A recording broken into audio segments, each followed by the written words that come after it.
এই মুহূর্তের একটি গুরুত্বপূর্ণ আপডেট, বিরাট নিয়োগ ঘোষণা। শুরু হতে চলেছে 100 দিনের কাজ। দিলীপ ঘোষ জানালেন, এই মুহূর্তে সবথেকে বড় ঘোষণা। দিলীপ ঘোষ জানালেন এবার শুরু হতে চলেছে 100 দিনের কাজ এবং পঞ্চায়েতে হতে চলেছে বিরাট নিয়োগ। বিধাননগরের সাংবাদিক বৈঠকে দিলীপ ঘোষ বলেন, পঞ্চায়েত ব্যবস্থাকে সাবলীল ও দুর্নীতিমুক্ত করতে চায়। গ্রামোন্নয়ন দপ্তরের সমস্ত কেন্দ্রীয় প্রকল্প চালু। এও বলেন, পঞ্চায়েত গ্রামোন্নয়ন দপ্তর সব কেন্দ্রীয় প্রকল্প চালু করেছে। গ্রাম সড়ক যোজনায় 2790 কিলোমিটার গ্রামীণ রাস্তা ও সেতু তৈরি হবে। 2500 কোটি টাকা বিনিয়োগে হবে গ্রাম পঞ্চায়েতে। জব কার্ডধারী পরিবারগুলিকে প্রাপ্ত টাকা দেওয়া হবে। 100 দিনের কাজও খুব শীঘ্রই শুরু হতে চলেছে।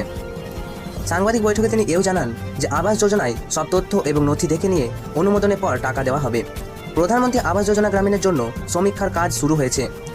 জেলা উন্নয়ন পর্যবেক্ষকরা কাজ করবেন দিশা কমিটির অধীনে।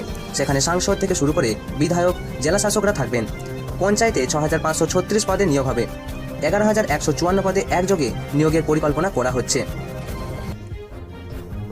তিনি এও জানান যে পঞ্চায়েতে নিয়োগের ক্ষেত্রে অন্য রাজ্য থেকে পর্যবেক্ষক আনা হবে, যাতে পরীক্ষা থেকে রেজাল্ট সব স্বচ্ছভাবে হয়, আর সেটাকেই প্রাধান্য দেওয়া হবে। মন্ত্রীর কথায়, পঞ্চায়েতে কেউ 3 বছরের বেশি কোথাও পোস্টিং থাকলে তাকে বদলি করতে হবে, যাতে দুর্নীতিকে রোখা যায়। এবার নিয়মিত স্পেশাল অডিট করা হবে। 5 জন গ্রামসভা অনুষ্ঠিত হবে সব পঞ্চায়েতে। সব ভিডিও সেখানে থাকবেন।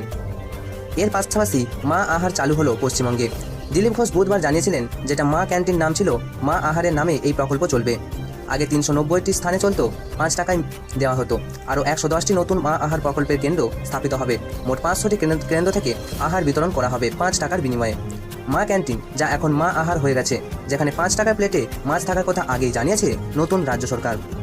মাননীয় মন্ত্রী দিলীপ ঘোষের এই ঘোষণায় সমস্ত খবরের সঠিক আপডেট পেতে অবশ্যই আমাদের চ্যানেল ফেসবুকে এসিএস বাংলা সাবস্ক্রাইব অর্থাৎ ফলো করে রাখো, এবং ইউটিউব চ্যানেল আমাদের নিউজ এসিএস বাংলা, এটিও সাবস্ক্রাইব করে রাখতে পারো। Bureau report, news ACS Bangla.